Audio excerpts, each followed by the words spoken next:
পাহাড়, জঙ্গল আর ঝর্ণার সাম্রাজ্য রাঁচিকে নিয়ে চলে এসেছি আজকে তৃতীয় পর্ব নিয়ে। যাব অনেক নতুন নতুন দর্শনীয় স্থানে। তার আগে চলুন আলাপচারিতাটা একটু সেরে নেওয়া যাক।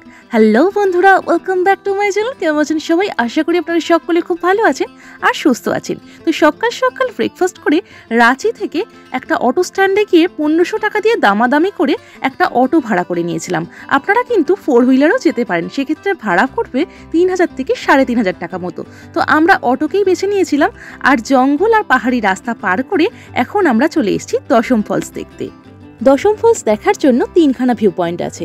আমরা বেছেছিলাম একদম উপরে দশম ফলসের ঝর্ণার কাছ থেকে দেখার ভিউ পয়েন্টটিকেই। আর এখান দিয়ে গেলে মাত্র কয়েকটা সিঁড়ি পার করেই দশম ফলসের খুব কাছাকাছি পৌঁছে যাওয়া যায়। এখানটা যেমন খুব সুন্দর করে সাজানো রয়েছে, আর এই জায়গাগুলো বিশ্রাম নেওয়ারও কিন্তু অনেকটা জায়গা রয়েছে। আপনারা কিন্তু এখানে এসে কিন্তু বেশ খানিকক্ষণ সময় বসে বসে খুব সুন্দর করে কাটিয়ে নিতে পারেন। রাঁচি শহর থেকে দশম ফলসের দূরত্ব প্রায় 38 কিলোমিটার। পৌঁছে গেছি একেবারে দশম ফলসের ঠিক সামনেটা। আর এইখান থেকেই ঝর্ণাকে দেখতে একদম অপরূপ সুন্দর লাগে। যেহেতু এখানে 10টি জলপ্রপাত একসাথে এসে মিলেছে, তাই এই জলপ্রপাতের নাম দশম ফলস। ওই যে দূরে একটা সিঁড়ি দেখতে পাচ্ছেন, ওইখানে প্রায় 300টা সিঁড়ি আছে। যদি ঝর্ণার নিচ থেকে দেখতে চান তাহলে আপনাদেরকে ওই পয়েন্ট থেকে কিন্তু দেখতে হবে। 144 ফুট উঁচু জায়গা থেকে জলপ্রপাতের জল একদম নিচে এসে পড়ছে, তাই নিচটা কিন্তু বেশ দুর্গম। আর এই জলপ্রপাতটি সুবর্ণরেখার উপনদী কাঞ্চি নদীর উপরে অবস্থিত। আপনারা যখন দশম ফলস দেখতে যাবেন তখন কিন্তু মাঝে মাঝেই আপনাদের সুবর্ণরেখা নদীর সাথে দেখা হবে। তখন গাড়ি থামিয়ে মাঝে মাঝে রাস্তায় নেমে যেতেও ইচ্ছে করবে আর প্রকৃতিকে উপভোগ করতে খুব ভালো লাগবে। দশম ফলসের এখানে আমাদের পার্কিং চার্জ লেগেছিল 30 টাকা মতো। তবে এখানে এসে কিন্তু আমার মনটা ভীষণ ভরে গেছে। আর এত সুন্দর ঝর্ণা সত্যি ভাষায় বর্ণনা করা যায় না। এখানে অনেকটা সময় কাটালাম। চলুন পরবর্তী গন্তব্যের দিকে যাওয়া যাক। এরপর চলে এসেছি রাঁচি চিরাউন্ডি সায়েন্স সিটিতে। রাঁচি শহর থেকে চিরাউন্ডি সায়েন্স সিটির দূরত্ব মাত্র 10 কিলোমিটার। আর সকাল 10টা থেকে বিকেল 5টা পর্যন্ত খোলা থাকে, শুধুমাত্র মঙ্গলবার দিন বন্ধ। এখানকার টিকিটের দাম মাথা পিছু 20 টাকা। 8 একর জায়গা জুড়ে এই সায়েন্স সিটিতে শুধুমাত্র বিজ্ঞানের জিনিসপত্র নয়, এখানে কিন্তু অনেক প্রত্নতাত্ত্বিক এবং অনেক ঐতিহাসিক জিনিসও রয়েছে। আমাদের পরবর্তী গন্তব্য টেগর হিল। আর এই জায়গাটার সাথে আমাদের বাঙালিদের কিন্তু একটা গভীর সম্পর্ক রয়েছে। আমাদের শ্রদ্ধেয় কবিগুরু রবীন্দ্রনাথ ঠাকুরের দাদা যতীন্দ্র ঠাকুর তার স্ত্রী বিয়োগের পরে তিনি এখানে এসে বসবাস করা শুরু করেন। আর এইখানে কিন্তু ওনার বাড়িও রয়েছে। তো চলুন এবার উপরের দিকে আস্তে আস্তে যাওয়া যাক। মাঝে মাঝে কবিগুরু রবীন্দ্রনাথ ঠাকুরও এখানে এসে কিন্তু দাদার বাড়িতে বসবাস করতেন। টেগর হিলের আসল নাম মোরাবাদি পাহাড়, তবে কবিগুরুর নামানুসারে এই জায়গাটার নাম টেগর হিল রাখা হয়েছে। পাহাড়ে উঠতে উঠতে এইরকম আরও একটি গেট দেখতে পাবেন। আর এখানে কিন্তু একটি স্মারকও রয়েছে, যেখানে রবীন্দ্রনাথ ঠাকুরের সম্পর্কে এবং তার দাদার সম্পর্কে লেখা রয়েছে। এইখানে সামনেই কবিগুরু রবীন্দ্রনাথ ঠাকুরের দাদা যতীন্দ্রনাথ ঠাকুরের বাড়ি রয়েছে। তো চলুন সেই বাড়িটাও আপনাদেরকে এখন দেখাবো। আমরা এখন সেই বাড়িটার সামনেই চলে এসেছি। যদিও বাড়ির ভেতরে কারোর প্রবেশের অনুমতি নেই, তবে বাইরে থেকে কিন্তু এই বাড়িটিকে খুব সুন্দর করে চাক্ষুষ করতে পারবেন আপনারা। এই বাড়ির সামনে আপনারা দুদিকে দুটো অপরূপ সুন্দর এইরকম ভাস্কর্য দেখতে পাবেন। চলুন তাহলে চারিদিক থেকে বাড়িটাকে যতটা দেখা যাচ্ছে আপনাদের সামনে সেই ছবি তুলে ধরি। এখানে চারিদিকে গাছগাছালিতে ভরা আর ভীষণ সুন্দর একটা শান্ত পরিবেশ। তাই রাঁচিতে এলে এই জায়গাগুলোতে ভিজিট করতে কিন্তু একদমই ভুলবেন না। আর এই জায়গা থেকেও কিন্তু এই শহরটাকে কিন্তু পাখির চোখে বেশ কিছুটা হলেও দেখা যায়। আর এই পাহাড়ের একদম উপর থেকে গোটা শহরটাকে আপনারা ভীষণ সুন্দর করে দেখতে পারবেন। তবে চলুন আপনাদেরকে সেই ছবিও আস্তে আস্তে আপনাদের সামনে তুলে ধরবো। রাঁচি শহর থেকে টেগর হিলের দূরত্ব প্রায় 9.5 কিলোমিটার।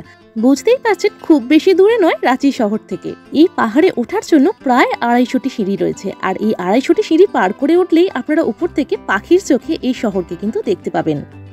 আর এই পাহাড়ের বিশেষত্ব রয়েছে, প্রতিটা পয়েন্ট থেকে এই রকম ভাবে প্রতিটা ধাপে ধাপে শহরটাকে দেখা যায়।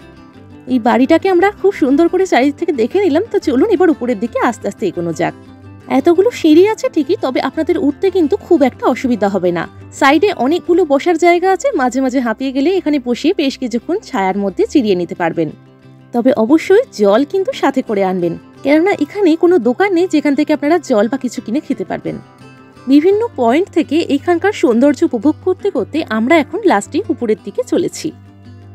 আর প্রতিটা পয়েন্ট থেকে পাখির চোখে কিরকম দেখতে লাগে শহরকে, সেই ছবিও আপনাদের সামনে আস্তে আস্তে করে তুলে ধরছি। শেষ পর্যন্ত আমরা একদম লাস্টে পৌঁছে গেছি, একদম উপরের দিকে। আর এইখানে যে উপরে যে চূড়াটা দেখতে পাচ্ছেন, এই জায়গাটা তখন সারানোর কাজ চলছিল। আর উপরে পৌঁছে এইখান থেকে পাখির চোখে রাঁচি শহরকে দেখতে এক কথা অসাধারণ লাগে। আর এটা এতটাই ভালো লাগে তার জন্য চাক্ষুষ করতে হলে অবশ্যই আপনাদেরকে এখানে আসতেই হবে। তো এখানে আমরা এসে কিন্তু বেশ অনেকটা সময় কাটিয়েছিলাম। এবার আমরা যাচ্ছি কাঁকে ড্যামের উদ্দেশ্যে। রাঁচি শহর থেকে কাঁকে ড্যামের দূরত্ব প্রায় 10 কিলোমিটার। আর এখান দিয়ে যেতে যেতে আপনারা চারিদিকে এইরকম পাহাড় দেখতে পাবেন আর জায়গাটা এক কথায় দারুণ লাগবে। মূলত পাহাড় কেটেই এই জায়গার রাস্তাটা তৈরি করা হয়েছিল। আর রাস্তায় যেতে যেতে পাঁচিলগুলো দেখতে পাচ্ছেন এগুলো কিন্তু পুরোপুরি পাহাড় কেটেই তৈরি করা। পাহাড়ের সৌন্দর্যকে উপভোগ করতে করতে অবশেষে পৌঁছে গেলাম কাঁকে ড্যামের একদম সামনে। এখানে আগে আপনাদের গাড়ি দাঁড় করাবার দরকার নেই, তার আগে বরং এইখান থেকে আপনারা সূর্যাস্তটা দেখে নিন। আর এইখান থেকে কিন্তু গাড়ি নিয়ে এইরকম লম্বা রাস্তা ধরে চারিদিকটাকে ঘুরে সূর্যাস্তটাকে আপনারা দর্শন করতে পারবেন। আর জায়গাটা দেখতে কিন্তু দুর্দান্ত। কাঁকের নদীর উপরে এই ড্যামটি অবস্থিত। এখানকার জল পরিশোধন করে রাঁচি শহরে পানীয় জল হিসেবে ব্যবহার করা হয়ে থাকে। ড্যামের চারপাশটা ঘোরা হয়ে গেলে আপনাদের গাড়িটাকে একটা জায়গায় পার্কিং করে দিয়ে আপনারা এইখানে খুব সুন্দর করে হেঁটে ভালো করে জায়গাটাকে দর্শন করুন। আর সত্যি বলতে এখান থেকে সূর্যাস্ত আর সূর্যোদয় দেখতে নাকি দারুণ লাগে। তো আমরা যেহেতু সন্ধ্যের মুখে পৌঁছেছিলাম তাই সূর্যাস্তটা দেখার এখানে সুযোগ হয়েছিল। আর এই উপরে কাঁকে পাহাড়ের উপরে কিন্তু রিসর্ট রয়েছে। যারা এখানে থাকতে চান তারা এখানে কিন্তু রিসর্ট বুক করে থাকতে পারেন। আর ওপরে একটা খুব সুন্দর পার্ক রয়েছে যাকে রক গার্ডেন বলা হয়ে থাকে। যেহেতু আমাদের পৌঁছাতে 5টা বেজে গিয়েছিল তাই আমরা আর রক গার্ডেনে প্রবেশ করতে পারিনি। তবে এখানে কিন্তু আপনারা এলে অবশ্যই রক গার্ডেনেও কিন্তু ঘুরে দেখবেন। উপর থেকে নিচটাও যেমন দেখতে সুন্দর লাগে আর নিচ থেকে এই সূর্যাস্ত দেখতে কিন্তু আরো বেশি সুন্দর লাগে। তাই এখানে এলে অবশ্যই জায়গাটা ভালো করে পায়ে হেঁটে ঘুরে দেখুন। আর অবশ্যই কিন্তু হাতে একটু বেশি সময় নিয়ে আসবেন যাতে উপরে রক গার্ডেনেও আপনারা তাড়াতাড়ি পৌঁছতে পারেন। এখানে জালের মধ্যে দিয়ে ঘেরা একটা খুব সুন্দর জায়গা আছে, এখান দিয়ে আপনাদেরকে হেঁটে হেঁটে কিন্তু উপরে পৌঁছতে হবে।